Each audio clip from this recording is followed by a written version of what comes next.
Oral sex leads to oral cancer. मैं ये बोलूँगा कि जो चीज़ें मार्केटिंग करी जाती है सब कुछ सही होता नहीं है। कैसे परफेक्ट स्माइल डेंटली आप प्रोवाइड करते हो?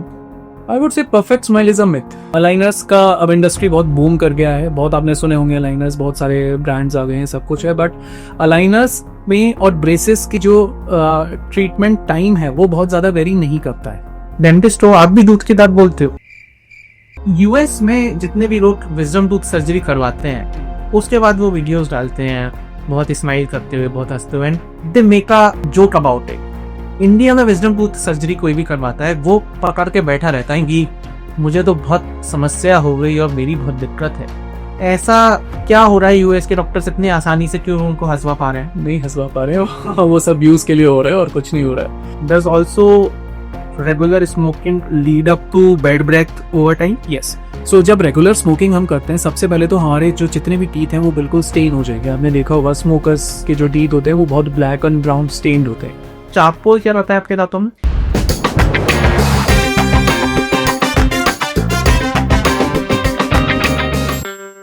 बत्तीस बार खाना चबाना चाहिए तो अच्छे से बचता है।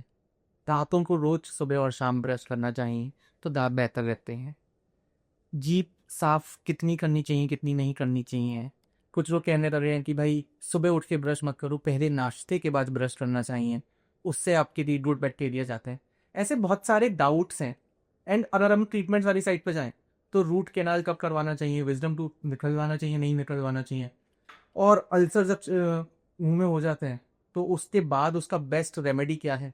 ऐसे और भी बहुत सारे डाउट्स हैं जो जनरली एक नॉर्मल ह्यूमन बीइंग को होते हैं कि डेंटिस्ट के पास वो जाए और उससे पूछे। पर कोई भी डेंटिस्ट आपको इतना समय नहीं दे रहा कि वो आपको एक एक चीज़ बैठा के समझाए कि आपको डेली लाइफ में क्या क्या प्रैक्टिस करना चाहिए। इसलिए the idea to do this episode is कि जितने भी सवाल around your oral health care होते हैं, I want to dissect that. बहुत बेसिक से शुरू करेंगे, थोड़ा सा एडवांस जाएंगे, फिर थोड़ा ट्रीटमेंट वाली साइड पे जाएंगे। एंड आजकल ये जो इन्फ्लुएंसर्स आके कुछ भी बता देते हैं उसमें एक मेडिकल पॉइंट ऑफ व्यू क्या होगा उसके बारे में बात करेंगे with doctor Prateek Jain, who has been practicing from past 15 years. So sir, welcome to the show. Thank you very much. Thank you for having me here. Sir, बिल्कुल बेसिक से शुरू करता हूँ कि जो ब्रश करते हैं, ब्रश करने का सबसे सही तरीका क्या है?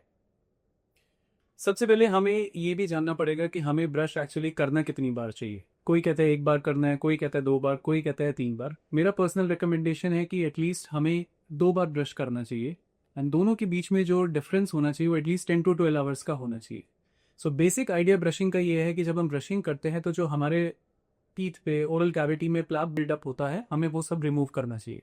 सो अगर हम ब्रशिंग प्रॉपरली करेंगे तो ही हमारा प्लाक बिल्डअप रिमूव होगा। अब दूसरी बात ये आती है कि ब्रशिंग करनी कैसे है, कौन सा टूथब्रश यूज़ करना है या कौन सा टूथपेस्ट यूज़ करना है। हमेशा जब भी आप ब्रशिंग करें, make sure that you select a proper size for your mouth. बहुत बड़ा नहीं होना चाहिए जो उसका हेड साइज है, क्योंकि अगर उसका हेड साइज बहुत बड़ा होगा you won't be able to reach till the end, जो कि हमारा विजडम टूथ एरिया है जहाँ पे सबसे ज़्यादा कैविटीज़ होती है। मैं एक बार आपको थोड़ा सा डेमोन्स्ट्रेट करके बताता हूँ कि कैसे हमें ब्रशिंग करनी चाहिए।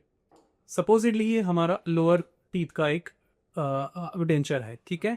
हमारी आदत होती है we just try and brush like this, like this, ठीक है। हम बाहर बाहर से हॉरिजॉन्टल मोशंस में ब्रश कर लेते हैं, which is partial brushing. You should always brush from inside. जो हमारा टंग का एरिया है जिसमें सबसे ज्यादा प्लाक डिपोजिशन होता है, we should always brush from inside like this, ठीक है। जब हम ऊपर और नीचे के ब्रश कर रहे हैं, प्रॉपरली कर रहे हैं, तो make sure that you should brush vertical motion, horizontal motion and circular motion, right. And कितनी देर ब्रश करना चाहिए? मैं ये बोलता हूँ एटलीस्ट 90 सेकेंड्स टू 120 सेकेंड्स, मतलब 1.5 से 2 मिनट तक तसल्ली से आपको ब्रश करना चाहिए। सर, ब्रशिंग यू सेड कि आपके प्लाक मूव करता है, बट जो इंडियन ओल्डर जनरेशन थी या इन जनरल जो हमारे एंसेस्टर्स थे, वो तो अपना कोई ब्रश करते नहीं थे, उसके बाद भी उनका एक हेल्दी रूटीन रहते ही था। ऐसा क्यों था?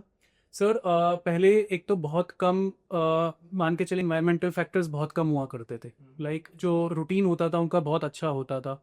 वो लोग बीमार कम पड़ते थे। अब ये देखिए कि पहले के टाइम में डायबिटीज, ब्लड प्रेशर, इन सब डिजीजेस का कुछ नहीं होता था, इतना सब नहीं होता भी हो रहा तो शायद पर तक की पेटेंट होता था, बिल्कुल। तो इतना ज्यादा ओरल कैविटी में पता नहीं लगता था। प्लस अगर आप ये देखें पहले के टाइम पे अगर कुछ छोटी सी भी टूथ में प्रॉब्लम होती थी, the first thing that they used to it is get extracted, सीधा ही निकलवा देते थे। एंड उस टाइम पे कैसे निकल जाते थे? नहीं, होते थे आरडीएस डेंटिस्ट होते थे, जो कि रजिस्टर्ड डेंटिस्ट होते थे, वो करते थे। एंड बहुत सारे जो डिग्री वाले नहीं भी होते थे, जो किसी डेंटिस्ट के अंदर ट्रेन होके आते थे, जिन्हें हम आज की डेट में क्वैक्स कहते हैं, वो लोग सब करते थे। एंड पहले ब्रशिंग तो होती नहीं थी, दे यूज टू यूज दोज दंत मंजन एंड नीम स्टिक्स होती थी, दातुन होती थी, वो सब यूज करते थे।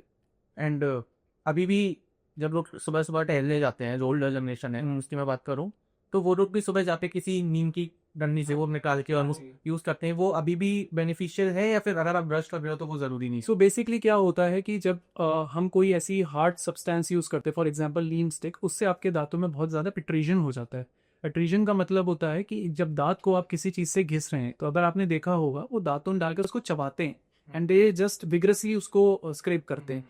जो टूथ के ऊपर की लेयर होती है, जिसे हम इनामल बोलते हैं, जो which is the strongest structure in the body, वो ही पूरा अट्रीजन हो जाता है। तो हम बिल्कुल रेकमेंड नहीं करते हैं कि हम कोई ऐसी नीम स्टिक्स या कुछ करें। ओके।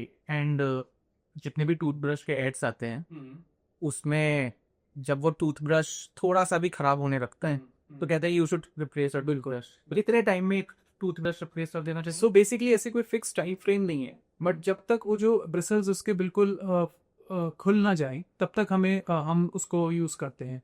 कुछ लोगों की आदत होती है बहुत विग्रस टूथ ब्रशिंग करने की, तो उसके जो ब्रिसल्स होते हैं बहुत जल्दी खराब हो जाते हैं। जैसे ही आपको लगे कि जो ब्रिसल्स हैं वो फ्लेयर आउट हो चुके हैं, you should change your tooth brush. It could be in 1 month also, it could be in 3 months also, but no more than 3 months. And toothbrush वगैरह टूथपेस्ट पे आए, बिल्कुल। टूथपेस्ट में क्या क्या देखना चाहिए खरीदते टाइम? सो बेसिकली अगर बेसिकली जब भी हम कोई टूथपेस्ट रेकमेंड करते हैं या किसी, वो पेशेंट की नीड के हिसाब से होता है। सपोजिटली अगर पेशेंट को कोई प्रॉब्लम नहीं है, ना कोई सेंसिटिविटी है, ना कोई गम्स की ब्लीडिंग है, ना कोई बैड ब्रेथ की प्रॉब्लम है, then you can use a normal toothpaste which has a low abrasive content and a fluoridated toothpaste आप यूज़ कर सकते हैं, उसमें कोई मेडिकेटेड वैल्यू नहीं होती है।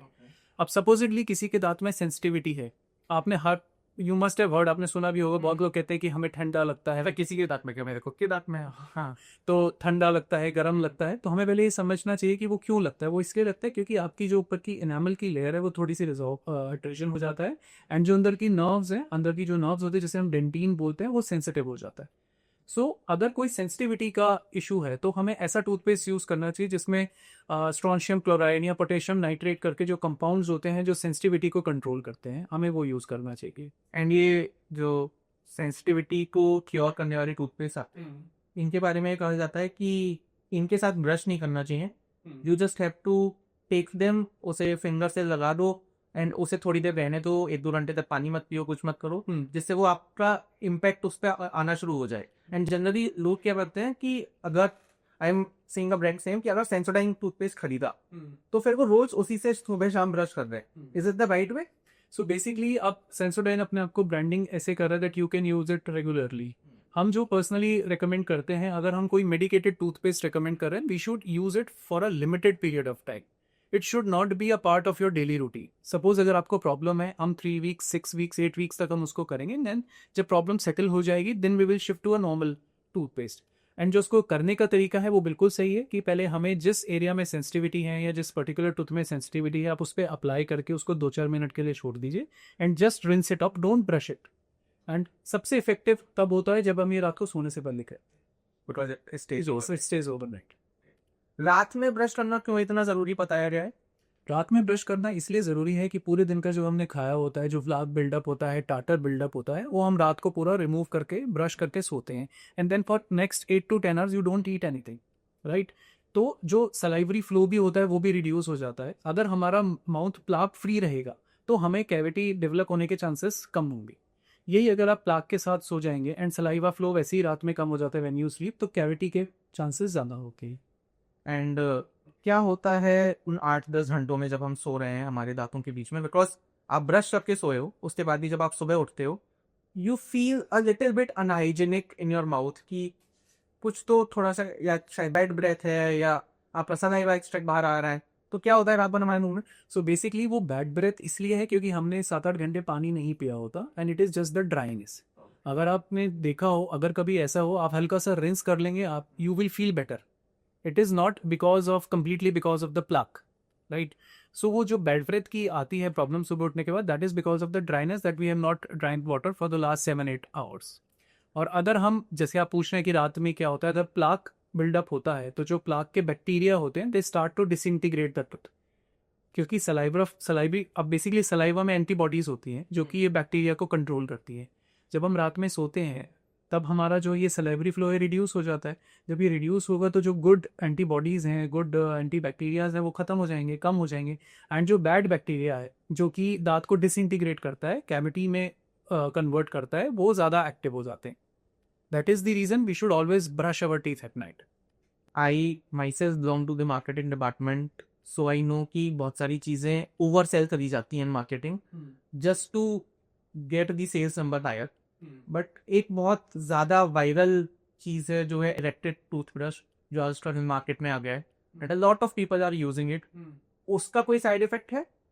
सो पहले हम ये समझते हैं कि इलेक्ट्रिक टूथब्रश जब मार्केट में लाए गए थे तो क्यों लाए गए थे। उसका एक सिंपल सा रीज़न ये था, ये जो it was use for the people with disabilities, जो स्पेशली एबल्ड हैं या जिनके हैंड में मैन्यूवरेबिलिटी नहीं है, जो मैनुअली अच्छे से हर एंगल पे ब्रश नहीं कर सकते, उनके लिए electric toothbrush was a blessing.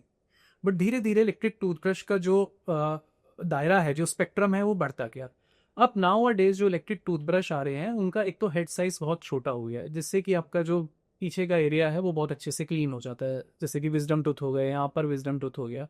Plus जो अब इलेक्ट्रिक टूथब्रश आ रहे हैं उनके जो ब्रिसल्स हैं they move in a oscillating and vibrating motion, ठीक है, जिससे कि आपकी जो क्लीनिंग है वो थोड़ी सुपीरियर डेफिनेटली होती है। थर्ड, उसमें आप एक टाइमर सेट कर लेते हैं। आजकल सब टूथब्रशेस में अब क्या है कि जब हम मैनुअली करते हैं वी आर ऑलवेज इन अ हरी कि जल्दी से ब्रश करो, जल्दी से रिंस करो और छोड़ दो। बट जब आपके माइंड में होगा कि मुझे 2 मिनट्स तक ब्रश करना है, 1.5 मिनट्स तक ब्रश करना है, देन वो उसमें वो टाइमर का थोड़ा सा होता है।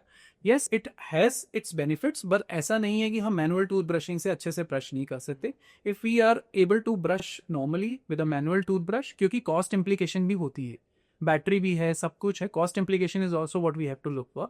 Manual tooth brushing is equally effective, but obviously अगर आप इलेक्ट्रिक टूथ ब्रश यूज़ कर रहे हैं तो थोड़ी सी क्लीनिंग डेफिनेटली बेटर होती है। एंड एक मिथ है इलेक्ट्रिक टूथब्रश के बारे में कि उससे आपके दांत कमज़ोर हो जाते हैं, तो the chance of you losing your tooth is higher than using a manual. नहीं, ये मिथ ही है, ऐसा ऐसा कुछ नहीं। दांत कमज़ोर जो होते हैं वो किसी ब्रशिंग से नहीं होते, वो इम्प्रॉपर ब्रशिंग टेक्निक से होंगे। आप चाहे मैनुअल यूज़ करें, इलेक्ट्रिक करें, अगर आपकी ब्रशिंग टेक्निक ठीक है आपके दांत खराब नहीं होंगे। What do dentists suggest on smoking? Smoking obviously is not good for health, Injurious for health. It's injurious. में यो वाले इम्पैक्ट्स पता है? हमें सब पता है, हमें पूरा सिस्टमिक पता है कैसे वो हार्ट के लिए प्रॉब्लमेटिक है, थ्रोट के लिए प्रॉब्लमेटिक है। बट अगर हम स्पेसिफिकली ओरल कैविटी की बात करें, ओरल कैविटी में स्मोकिंग इज बेसिकली अब प्री कैंसरस जो एक कंडीशन है उसका सबसे बड़ा कंट्रीब्यूटर। जब भी कैंसर होता है, कैंसर होने से पहले एक स्टेज होती है प्री कैंसरस लीजन, मतलब कैंसर होने से पहले आपको दिखाई देता है कि हाँ कैंसर होने के निशान आने शुरू हो गए हैं, सिंबल साइंस आने शुरू हो गए हैं। तो smoking is the biggest contributing factor. तो स्मोकिंग से आप जितना आप स्मोक करते हैं, क्योंकि उसमें बहुत ज़्यादा निकोटीन होता है एंड उसमें बहुत ज़्यादा स्मोकिंग की वजह से वो कैंसर सेल्स बहुत जल्दी प्रोलिफरेट करते हैं and obviously it leads to oral cancer. And does also regular smoking lead up to bad breath over time? Yes. So जब रेगुलर स्मोकिंग हम करते हैं, सबसे पहले तो हमारे जो जितने भी टीथ हैं वो बिल्कुल स्टेन हो जाएंगे। आपने देखा होगा स्मोकर्स के जो टीथ होते हैं वो बहुत ब्लैक एंड ब्राउन स्टेन्ड होते हैं। सेकेंडली, स्मोकिंग की वजह से बहुत ज़्यादा ड्राइनेस हो जाती है माउथ में, क्योंकि जब हम स्मोकिंग करते हैं तो जो ग्लैंड्स की सिक्रीशन है वो कम हो जाती है, जिसकी वजह से सलाइवा कम बनता है, मुंह में ड्राइनेस रहेगी, एंड मुंह में ड्राइनेस रहेगी तो बैड ब्रेथ रहेगी ही रहेगी। So smoking is definitely it's a very bad thing for oral cavity. मतलब that is something which we know. अब मुझे एक और बात बताओ कि अगर मैंने ब्रश कर ही दिया है तो क्या उसके बाद भी मुझे माउथ वॉश करना ज़रूरी है? बेसिकली माउथ वॉश का भी जो प्रिंसिपल है वो ये है कि जो एरियाज ऐसे रह जाते हैं जिस पर हम ब्रश ठीक से नहीं कर पाते, उन एरियाज में हम माउथ वॉश यूज़ कर सकते हैं, मतलब उन एरियाज के लिए mouth wash can be recommended. But generally I don't recommend mouth washes, उतनी ज़रूरत नहीं है। एक्सेप्ट जब तक आपको कोई प्रॉब्लम नहीं है कि कोई सेंसिटिविटी की प्रॉब्लम है या गम ब्लीडिंग है। गम ब्लीडिंग भी हमारे देश में बहुत कॉमन इशू है। गम ब्लीडिंग की प्रॉब्लम है, बैड ब्रेथ की प्रॉब्लम है, तब आप डेफिनेटली माउथ वॉश करें एंड मेक श्योर अगर आप डेली यूज में माउथ वॉश कर रहे हैं it should be alcohol free. And what does alcohol do for your? So basically उससे स्टेनिंग होती है थोड़ा सा। सर ये आजकल जितने भी चारकोल, नीम, हर्बल, ऐसे बहुत सारे तरीके की पैकेजिंग की जाती है टूथपेस्ट की कि उससे आपके दांत एक्स्ट्रा वाइट हो जाएंगे या उससे आपकी गम हेल्थ थोड़ी स्ट्रांग होगी। चारकोल क्या रहता है आपके दांतों में? सो बेसिकली मैं ये बोलूँगा कि जो चीज़ें मार्केटिंग करी जाती है सब कुछ सही होता नहीं है, तो हमें इतना एग्रेसिव मार्केटिंग को उतना नहीं जाना चाहिए। सेकेंडली जो बेसिकली हर्बल जो टूथपेस्ट हैं, हमें कोई भी टूथपेस्ट हम यूज़ करें हमें उसको पहले हाथ में फील करना चाहिए कि इसका इसमें दरदरापन कितना है। बेसिकली वो बहुत ज़्यादा दांत घिसने वाले नहीं होने चाहिए, अब्रेजिव नहीं होने चाहिए। अगर मैं एक टर्म यूज़ करूँ, अब्रेजिवनेस हमें चेक करनी चाहिए। अगर आप एक नॉर्मल स्मूथ टूथपेस्ट यूज़ करेंगे तो आपका जो इनेमल है उसकी लेयर पे इफेक्टिवनेस नहीं आएगी, उसकी लेयर खराब नहीं होगी। यही अगर आप बहुत ज़्यादा अब्रेजिव वाला लेंगे जिसमें अब्रेजिवनेस है, आपको हाथ में लेके लगेगा कि कुछ दरदरापन है, कुछ कंकड़ से है, रफनेस है, that is going to destroy your enamel. So मेरी एडवाइस ये रहती है आप कुछ भी यूज़ करें make sure it should not B abrasive. And ये टीथ वाइटनिंग टूथपेस्ट जो आते हैं मार्केट में, do they actually help? So basically अगर किसी आपको ओकेजन पे जाते हैं 1-2 दिन पहले कर रहे हो थोड़ा बहुत हेल्प करेगा, बट उसका कोई लॉन्ग लास्टिंग रिजल्ट है नहीं। जो टीथ वाइटनिंग होती है that should be in office teeth whitening, उसका प्रॉपर एक ट्रीटमेंट, एक प्रोटोकॉल होता है जिससे रिजल्ट्स भी अच्छे आते हैं। एंड कुछ लोग होते हैं जो स्मोकिंग नहीं भी करते फिर भी we face a lot of bad breath from their mouth, ऐसा क्यों होता है? सो पहले हमें ये समझना चाहिए कि बैड ब्रेथ का सोर्स क्या है। ज़रूरी नहीं है कि मुंह की वजह से ही बैड ब्रेथ हो, ओरल कैविटी की वजह से ही हो। सबसे इंपॉर्टेंट है स्टमक। अगर हमारा स्टमक अपसेट है, किसी को GERD है, किसी को रिफ्लक्स की प्रॉब्लम है, एसिडिटी रहती है, कॉन्स्टिपेशन रहता है या स्टमक खराब है, इन ब्रॉड टर्म्स अगर मैं बोलूँ तो बैड ब्रेथ होना बहुत कॉमन है। सेकेंडली अगर किसी का वाटर इनटेक बहुत कम है, जो कि अब सब लोग एसीज़ में ज़्यादा रहते हैं तो ऑब्वियसली प्यास कम लगती है। आपने भी नोटिस किया होगा कि हम जो एसीज़ में वर्क कर रहे हैं 10-10 घंटे एसी में बैठे हैं तो वो पानी पीते ही नहीं। हाँ, तो जब आप पानी नहीं पियेंगे तो ड्राइनेस रहेगी, जब ड्राइनेस रहेगी तो बैड ब्रेथ रहेगी। थर्ड, अगर किसी को चेस्ट कंजेशन है या थ्रोट में प्रॉब्लम है, बहुत ज़्यादा कफिंग की प्रॉब्लम है, उसमें हमेशा बैड ब्रेथ रहेगी। एंड अगर हम लोकल फैक्टर्स की बात करें, लोकल फैक्टर्स मतलब दांत में प्लांट डिपॉजिट कितना है, ब्रशिंग कैसी है, स्मोकिंग कैसी है, टबैको तो कंज्यूम नहीं कर रहे, लाइक रजनीगंधा या वॉटेवर तो ब्रांड कोई भी, उसमें फिर बैड ब्रेथ बहुत ज़्यादा रहती है। हमें पहले सोर्स ऑफ बैड ब्रेथ देखना है। अगर स्टमक की वजह से है तो हमें उसे ट्रीट करना है, अगर चेस्ट कंजेशन है उसे ट्रीट करना है, और अगर लोकली है तो फिर हमें लोकल फैक्टर्स का। एंड ये जंक फूड भी क्या कंट्रीब्यूट करता है बैड ब्रेथ? जंक फूड से स्टमक का इशू होगा तो वो इनडायरेक्टली कंट्रीब्यूट करेगा, नॉट दैट कि आप जंक फूड खाएंगे तो आपको बैड ब्रेथ स्टार्ट हो जाएगी। एंड टूथपेस्ट हो गया, टूथब्रश हो गया, अपना माउथ वॉश हो गया, एक और चीज़ है टंग क्लीनिंग। उसमें कहा जाता है कि यार आप अगर बहुत ज़्यादा रेगुलर या बहुत ज़ोर से आप अपनी टंग साफ करते हैं तो आपकी ज़ुबान से स्वाद चला जाता है। सो बेसिकली क्या है, हमारे जो हमारी टंग होती है उसमें पैपिलाज होते हैं जो कि टेस्ट रिसेप्टर्स होते हैं। ठीक है, हम जब भी टंग क्लीन करें हमें हर चीज़ जेंटली करती है। हम बहुत आदत होती है, बहुत एक हैबिट है लोगों में बहुत विग्रसली टंग क्लीन करना कि जैसे बिल्कुल ही उसके ऊपर से सारी कोटिंग हटानी है। नहीं, tongue will be coated, you just need to do. आप अपना ब्रश भी यूज़ कर सकते हैं, आप टंग क्लीनर भी यूज सकते हैं, just do it once and do it very gently. अगर आप बहुत विग्रसली करेंगे तो आपके पैपिलस डिफॉर्म हो जाएंगे, फिर आपको टेस्ट सेंसेशन चला जाएगा। इसलिए बोलते हैं कि ज़्यादा घिसने से टेस्ट चला जाता है। एंड सेंसिटिविटी का क्या पॉज है? सेंसिटिविटी का ठीक है, मैं थोड़ा सा, क्योंकि sensitivity is very common and लोगों को लगता है कि वही टूथब्रश हम यूज़ कर देंगे या टूथपेस्ट यूज़ कर देंगे तो वो रिजॉल्व हो जाएगी, बट अगर एक लॉन्ग टर्म हमें सॉल्यूशन उसका देखना है तो सेंसिटिविटी क्यों होती है एंड उसे लॉन्ग टाइम में कैसे प्रिवेंट करा जाए? ठीक है, मैं इसको थोड़ा सा मॉडल के साथ समझाता हूँ हमको। देखिए, बेसिकली सेंसिटिविटी हमें पहले एक ये चीज़ समझनी है कि हमारा जो इनामल की लेयर है, ठीक है, ये सबसे इंपॉर्टेंट लेयर होती है। ये इसलिए इंपॉर्टेंट होती है क्योंकि अंदर डेंटिन होता है और ये नर्व्स होती हैं, ये इसको कवर करके रखती है, इनकेस करके रखती है। जब हमारा इनामल ऊपर से खत्म होने लगता है और डेंटिन एक्सपोज होने लगता है तब हमें सेंसिटिविटी स्टार्ट होती है।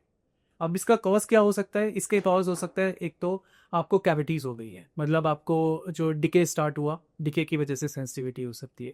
सेकंड कॉज क्या हो सकता है? आप बहुत ज़्यादा एसिडिक चीज़ें लेते हैं, जैसे कोल्ड ड्रिंक्स ले लिया, कोलास ले लिया, या आजकल हेल्थ ड्रिंक्स का बहुत ज़्यादा है, जिसमें बहुत ज़्यादा एसिडिक कंटेंट होगा, तो आपका एनामल रिजॉर्ब होने लगेगा, आपको सेंसिटिविटी शुरू हो जाएगी।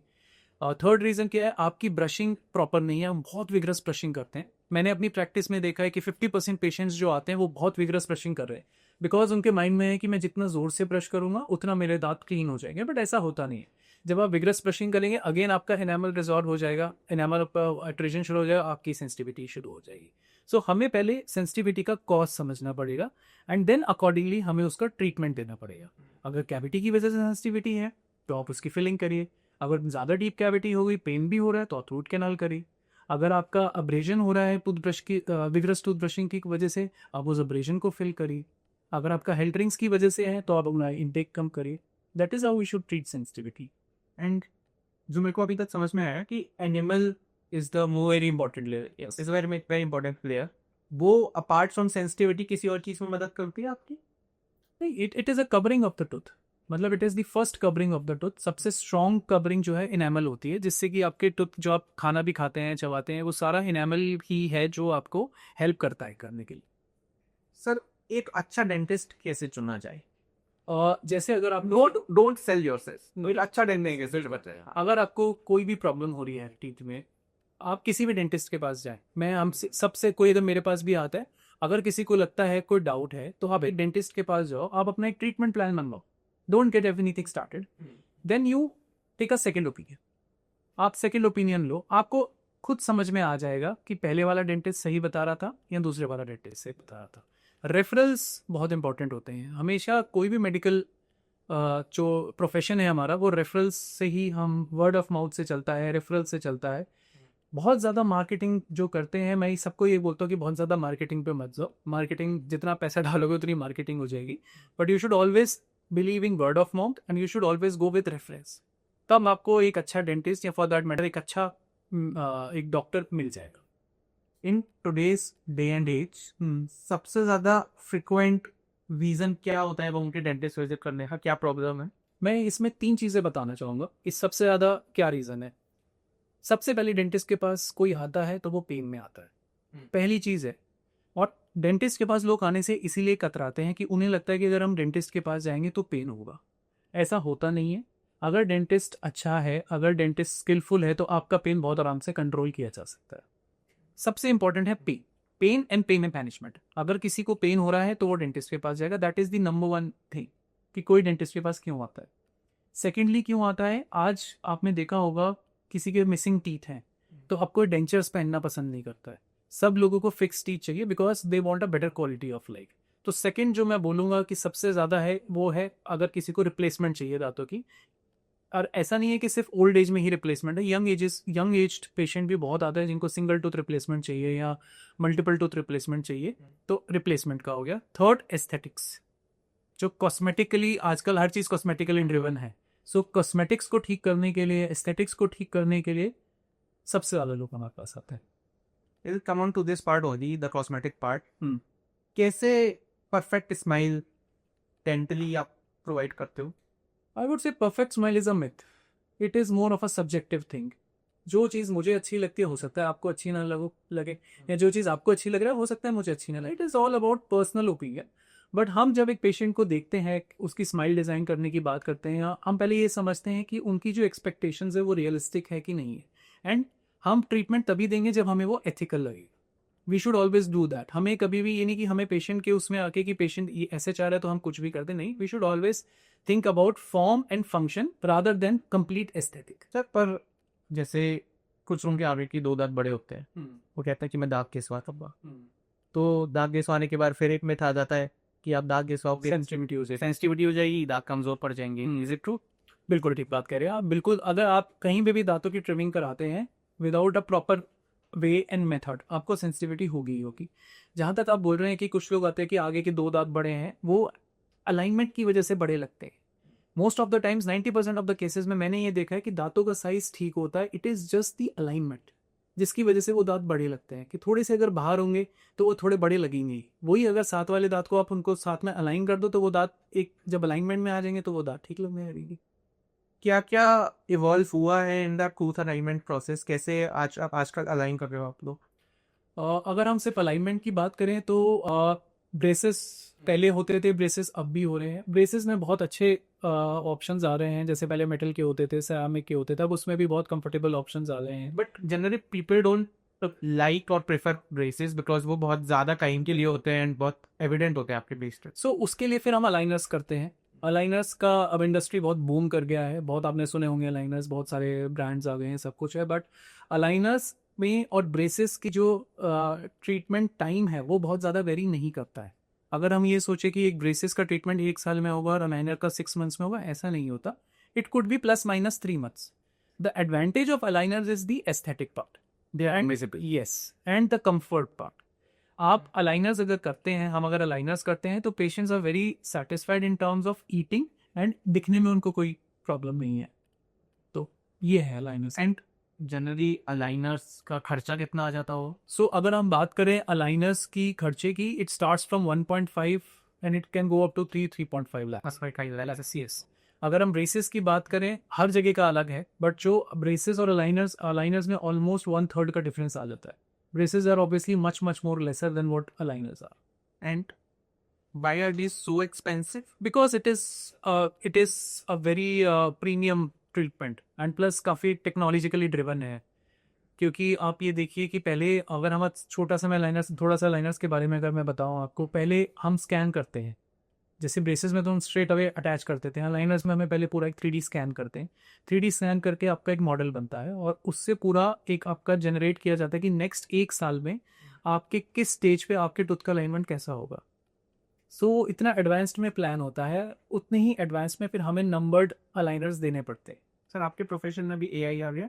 हाँ, एआई आ गया है, बट बहुत ज़्यादा कितना आया नहीं है अभी, मतलब हमें बहुत ज़्यादा उससे पता नहीं, हमें फ़र्क नहीं पड़ रहा है। It is more into the technology part, जैसे लाइनर्स की मैंने बात करी, इसमें ही सबसे ज़्यादा है। डिज़ाइनिंग में थोड़ा बहुत एआई है, बट अभी एआई इतना है नहीं। मतलब वो तो सर विजडम टूथ बड़ा होता है कि भाई हटवाएं नहीं हटवाएं, दर्द सहने रखें नहीं रखें, क्या करना होता है विजडम टूथ का? क्यों नेसेसरी है हटवाना एंड क्यों इतना ज़रूरी नहीं है नहीं हटवाना? सो बेसिकली विजडम टूथ की सबसे बड़ी प्रॉब्लम है, बेचारा सबसे आखिरी में आता है तो उसे निकलने की जगह ही नहीं मिलती है।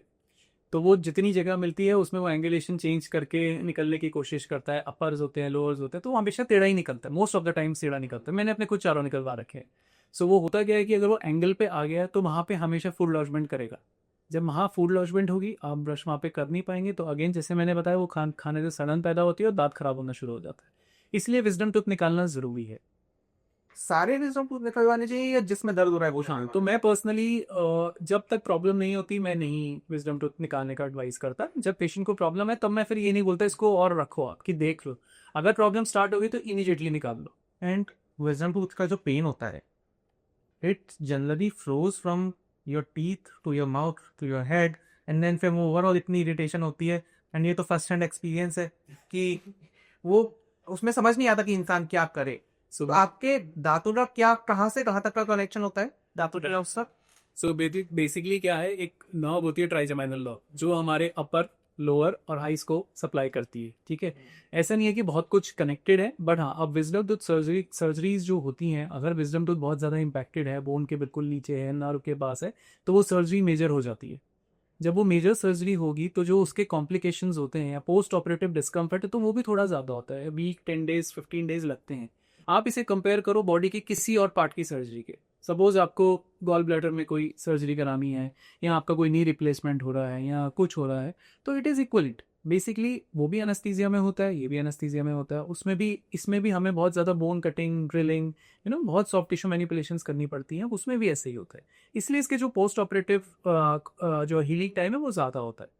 बट ऐसा नहीं है हर विजडम टूथ में ये प्रॉब्लम आती है। कुछ विजडम टूथ स्ट्रेट फॉरवर्ड भी होते हैं, आराम से निकल जाते हैं, कई बार 10 सेकंड में भी निकल जाते हैं, कई बार निकालने में 1 घंटा भी लग जाता है। सर विजडम टूथ सर्जरीज में कुछ ऐसे ब्लंडर्स हुए हैं क्या इन इन द डेंटिस्ट प्रोफेशन जिसने किसी और बॉडी पार्ट को भी इम्पेक्ट किया है? इतना नहीं होता है। अगर अगेन मैं वही बोलूँगा कि एक्सपीरियंस्ड हैंड से ये प्रॉब्लम्स नहीं होती है, बट अगर होता है तो ये होता है क्योंकि जो विजडम होता है जैसे मैंने बताया बहुत नीचे तक होता है, बिल्कुल बोन के अंदर होता है, नर्व के पास होता है। तो कभी कभी इनएडवेरेंटली क्या होता है कि जब हम निकालते हैं करते हैं तो नर्व की इंजरी होनी नॉर्मल है, वो स्वाभाविक है, वो होगी ही। उससे थोड़े टाइम के लिए नर्व की इंजरी होती है तो थोड़ी सी नमनेस रहती है, बट वो भी विद टाइम चली जाती है, because body is forgiving and body is always self healing. So अगर हम ब्लंडर नहीं बोलूंगा, it is a part of post operative. हाँ। यूएस में जितने भी लोग विजडम टूथ सर्जरी करवाते हैं उसके बाद वो वीडियोस डालते हैं बहुत स्माइल करते हुए, बहुत हंसते हुए, and they make a joke about it. India में विजडम टूथ सर्जरी कोई भी करवाता है वो पकड़ के बैठा रहता है कि मुझे तो बहुत समस्या हो गई और मेरी बहुत दिक्कत है। ऐसा क्या हो रहा है? यूएस के डॉक्टर्स इतनी आसानी से क्यों उनको हंसवा पा रहे हैं? नहीं हंसवा पा रहे हो वो सब व्यूज के लिए हो रहा है और कुछ नहीं हो रहा है।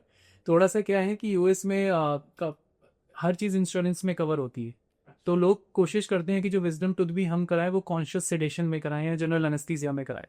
तो बेसिकली वो जो लाफिंग गैस होती है कुछ लोग उसको करके एनेस्थेटाइज करके, मतलब लोकल एनेस्थीसिया प्लस दी लाफिंग गैस जो नाइट्रस ऑक्साइड होती है उसमें करते हैं।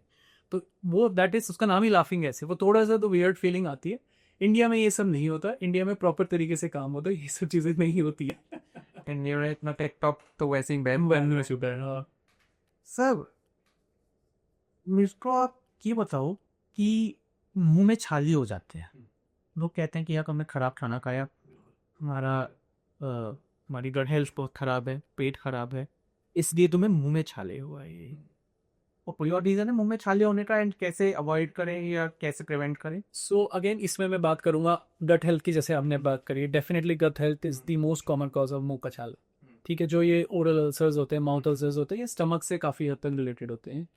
एक आजकल जो हम देख रहे हैं स्ट्रेस एंड एनजाइटी, उससे भी बहुत ज़्यादा अल्सरेशंस होती है। जैसे आजकल प्रोफेशनली जॉब्स में बहुत स्ट्रेस बढ़ गया है, तो हमारे पास जो अल्सरेशंस के पेशेंट्स आ रहे हैं जो कि कभी कहीं छाला हो गया, कभी टंग में हो गया, वो एक बहुत बड़ा कंट्रीब्यूटिंग फैक्टर है।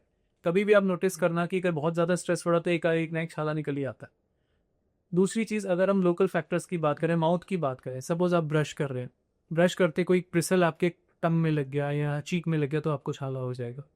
या आपका कोई टूथ का कोई पार्ट बहुत शार्प हुआ है, ठीक है, आपने खाना खाया, आपकी टंग उसके बीच में टंग कट जाएगी, वहाँ छाला हो जाएगा। कुछ मेडिकेशंस होती हैं जो जैसे कहते हैं ना कि हैवी एंटीबायोटिक्स हो गई हैं, और भी बहुत सारी मेडिकेशंस होती है जिसकी वजह से गट हेल्थ प्रॉब्लम गई है, उससे फिर आपको छाले हो जाएंगे। च्युइंगम चबाने से जॉ लाइन बढ़ती है? नहीं, ऐसे नहीं है ऐसे नहीं है। जॉ लाइन अगेन थोड़ा सा जेनेटिक होता है, एंड प्लस कितना फैट है आपके, फैट परसेंटेज क्या है आपका, फैट डिपोजिशन, फैट डिस्ट्रीब्यूशन का है वो है। बट हाँ ये है कि कुछ जॉ की एक्सरसाइजेज होती हैं जिससे कि थोड़ी सी जॉ लाइन डेफिनेटली डिफाइन होती है। बता दीजिए, आप थोड़ा फायदा हो जाएगा। और नहीं क्योंकि आप जॉ लाइन एक्सरसाइजेस बता देते। नहीं, थोड़ा सा मतलब राइट लेफ्ट होता है, हमें मूवमेंट्स करनी होती है, 1 2 3 4 ये होती है, एंड प्लस पर्स ब्लो, ये वाली थोड़ी एक्सरसाइज होती है जिससे कि जॉ लाइन डिफाइन होती है definitely. Because when we are talking about the US part, कि यूएस में विजडम टूथ के बाद हंसना बड़ा कॉमन है, यूएस में फ्लॉसिंग भी बड़ी कॉमन। फ्लॉसिंग बड़ी हाँ common है। हाँ जी। वो क्यों, मतलब यहाँ पे इंडिया में वो कल्चर क्यों नहीं आया अभी तक? फ्लॉसिंग में थोड़ी मेहनत होती है, एक वो सबसे बड़ा एक रीज़न है, but flossing is always very effective. मैं आपको दिखाता हूँ। सो बेसिकली दो तरीके के फ्लॉस आते हैं। एक फ्लॉस होता है जो पूरा एक थ्रेड की तरह आता है, आपने देखा होगा। एक उससे कन्वीनियंट होता है जिसे हम ये हैंड हेल्ड फ्लॉस बोलते हैं। तो बेसिकली इसमें क्या करना होता है, you just have to hold it and clean between your teeth. ठीक है, so basically takes time. Flossing की हैबिट डेवलप करने में थोड़ा सा टाइम लगता है, प्लस अवेयरनेस भी कम है फ्लॉसिंग की, वहाँ पे थोड़ी अवेयरनेस फ्लॉसिंग की ज़्यादा है। एंड फ्लॉसिंग में जनरली वो एक जो कंप्लेन आती है वो ये कि उनके दांतों में से खून निकलते हैं। क्योंकि वो इम्प्रॉपर वे ऑफ फ्लॉसिंग है। इसलिए मैंने जैसे बताया, अगर हम हैंडल वाला यूज़ करते हैं, पर्सनली मेरे को जो अच्छा लगता है, मैं पेशेंट्स को रेकमेंड भी करता हूँ, इससे आपको प्रॉब्लम नहीं होगी, because you it is easier to hold and clean. जब हम थ्रेड करते हैं तो वो एंगल्स खराब हो जाते हैं, तरीका नहीं होता, ट्रेनिंग नहीं होती, तो वो आपके गम्स में इंजरी होगी, तो वो गम ब्लीड करना शुरू करेंगे। करनी चाहिए फ्लॉसिंग? बिल्कुल करनी चाहिए, रात को सोने से पहले तो ज़रूर एक बार करनी चाहिए। बेसिकली छोटे छोटे पार्टिकल्स अगर कहीं फंसे हुए हैं वो फ्लॉसिंग से ही निकलेंगे, वो ब्रशिंग, माउथ वॉश, रिंसिंग से नहीं निकलेंगे। सर, इनविजिलाइन एंड टूथ सी, इन दोनों में क्या डिफरेंस है? सो बेसिकली दोनों अलाइनर्स ही हैं. इनविजिलाइन इज़ अ मोर एस्टैब्लिश्ड, जिसकी रिजल्ट्स बहुत एस्टैब्लिश्ड हैं और बहुत ऑल ओवर द वर्ल्ड चल रहा है, एंड जिस पे हम कॉन्फिडेंट है करने के. Toothsi is more of a newer product and more of a cost effective, और इसकी ब्रांडिंग बहुत एग्रेसिव है. सो ये डिफरेंस है. इनविजिलाइन जो है डेंटिस्ट प्रॉपरली प्रोवाइड करते हैं क्लिनिक पे बुला के एंड ऑल करके. टुत्सी का थोड़ा सा प्रोग्राम अलग है, दूर पे आते हैं हटे. तो सबका अलग है तरीका. बट मैं पर्सनली ये बोलता हूँ कि बहुत ज़्यादा ब्रांडिंग में ना जाके जो ट्राइड एंड टेस्टेड है उस पे ही हमें जाना चाहिए. कॉस्ट डिफरेंस बहुत ज़्यादा दोनों में, ऑलमोस्ट 3 टाइम्स का कॉस्ट डिफरेंस आएगा. बट जो रिजल्ट्स जिसके डॉक्यूमेंटेड ज़्यादा हैं, जिसका ज़्यादा सक्सेस रेट है, वो ऑफ कोर्स इनविजिलेगी. Sir, the aesthetic part of it also suggest, word of mouth आती है में सारा कि दांत साफ करवा दो. करवानी चाहिए दांत साफ या नहीं करवानी चाहिए, और अगर करवानी भी चाहिए तो कितने इंटरवल में करवानी चाहिए? सो बेसिकली जो आप दांत साफ करवाने को कह रहे हो, that is known as scaling, teeth scaling या क्लीनिंग जिसे हम बोलते हैं. ये एक बेसिक हाइजीन प्रोसीजर है. It has nothing to do with aesthetics, it has nothing to do with cosmetics. Basically क्या है कि आपके माउथ में टाटर बिल्डअप हुआ, वो टाटर हार्डन हो के कैलकुलस बन गया, वो येलो लेयर्स आनी शुरू हो गई, गम ब्लीडिंग शुरू हो गई. दैट इज़ बिकॉज कि आपको जिंजिवाइटिस हो गया, मतलब गम्स में इन्फ्लेमेशन हो गई. उसके लिए आपको क्लीनिंग करानी चाहिए, जो जिसे मैं स्केलिंग बोलता हूँ. Scaling is recommended every 6 months, nearly twice a year. But कुछ केसेस में हम वंस अ ईयर भी करते हैं. अगर टीथ का अलाइनमेंट अच्छा है और ब्रशिंग बहुत अच्छी है, हैबिट्स अच्छी हैं, तो हम साल में एक बार क्लीनिंग कराते हैं. क्लीनिंग कराने से दांत कमज़ोर नहीं होते हैं, वो भी बहुत बड़ा मिथ है. ठीक है. एंड दांत सफ़ेद करवाने का जो एक ऑब्सेशन है इंडिया में कि बिल्कुल चमकते हुए दांत होने चाहिए, कि रात में रोशनी नहीं है तो मैं ही सब बता दूँ, जो एड आता था हैप्पीडेंट का पहले, टीथ वाइटनिंग का प्रोसेस कितने टाइम में करना चाहिए? So basically teeth whitening again एक कॉस्मेटिक प्रोसेस है. It has nothing to do with form, nothing to do with function. Teeth whitening एक पर्सनल चॉइस है. अगर आपको लगता है कि आपके दांत डल हैं, तो आप डेफिनेटली टीथ वाइटनिंग करा सकते हैं. It is absolutely safe. It has got no side effects. इससे आपके दांत कमज़ोर नहीं होते. हाँ, थोड़ी सी सेंसिटिविटी होती है, वो ट्रांजिएंट सेंसिटिविटी है, 2-4 दिन में चली जाती है. मैं पर्सनली पेशेंट्स को बोलता हूँ, अगर कोई ओकेजन है तो आप टीथ वाइटनिंग डेफिनेटली कराएं. मैं ये नहीं बोलता कि हर 6 महीने में आपको टीथ वाइटनिंग करानी चाहिए. I would say maximum once a year, बस, उससे ज़्यादा नहीं. इतने सफ़ेद दांतों में क्या टीथ? सर, एक गेम है मिथ बस्टर, तो कुछ मिथ है अराउंड अपने दांतों के आसपास की, तो वो आप मुझे मदद करिए समझने में कि जितना जोर से ब्रश करेंगे उतने बेहतर दांत साफ होगी. बहुत बड़ा मिथ है और ये बिल्कुल नहीं करना. चीनी या sugar is the only cause of cavity? It is not the only cause, but one of the most notorious cause. Charcoal toothpaste जो दांत साफ करते हैं वो बड़ा सेफली साफ करते हैं. कंट्रोवर्शियल. फ्लॉसिंग जरूरी नहीं है अगर आप अपने दांत अच्छे से साफ कर रहे हैं, ब्रश कर रहे हैं. अग्रीड. डेंटिस्ट विजिट तभी करना चाहिए जब कुछ दर्द करे. It is a myth. आपको डेंटिस्ट विजिट ज़रूर करना चाहिए. जैसे आप अपना आई साइट विजिट लेते हैं, जैसे आप फुल बॉडी साल में एक बार चेकअप कराते हैं, ऐसे ही आपको एक डेंटल विजिट भी कराना चाहिए. Oral sex leads to oral cancer, non documented. Pregnant women को डेंटल ट्रीटमेंट थोड़ा अवॉइड करना चाहिए. इलेक्टिव ट्रीटमेंट कराना चाहिए, नॉट एस्थेटिक ट्रीटमेंट. जहाँ पे ज़रूरत है वहीं करना चाहिए, एक्स्ट्रा ट्रीटमेंट नहीं करना चाहिए. रूट कैनाल ट्रीटमेंट्स बहुत पेनफुल होते हैं. Biggest myth. And bad breath आपके मुंह से सिर्फ ब्रशिंग करने की वजह से नहीं आती. हाँ, इट्स करेक्ट. ये और बात, जैसे मैंने बताया, बहुत सारे फैक्टर्स होते हैं बैड ब्रेथ के. और कुछ और ऐसा मिथ है जो आपको लगता है कि जब आप नॉर्मल दुनिया को देखते हो तो अपने डेंटिस्ट नज़रिए से, तो आपको लगता है कि यार ये रूम को बड़ा गलत पता है, अगर मैं होता तो मैं ठीक कर देता? एक तो यही है कि लोगों को लगता है कि दांत साफ कराने से दांत कमज़ोर हो जाते हैं. वो गलत है. एक बहुत बड़ा मिथ है कि दांत निकलवाने से आंखों की रोशनी चली जाती है. अच्छा, ये भी है. बहुत बड़ा मिथ है.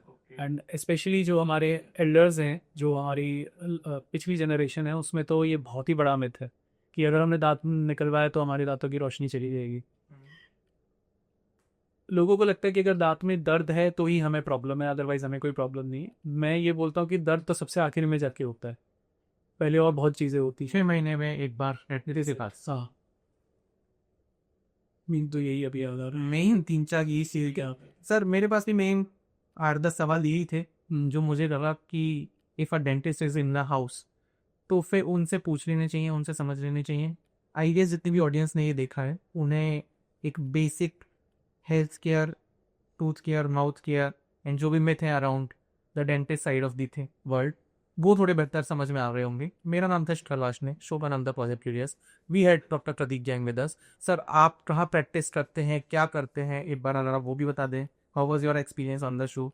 सो it was a very nice experience, very informative and बहुत अच्छा गिव एंड टेक हुआ है। So I practice in Noida sector 107 and मेरे क्लिनिक का नाम स्माइल ट्री डेंटल केयर है and it's a multi speciality clinic and we do every kind of treatment at our clinic. Thank you so much for thank you for call.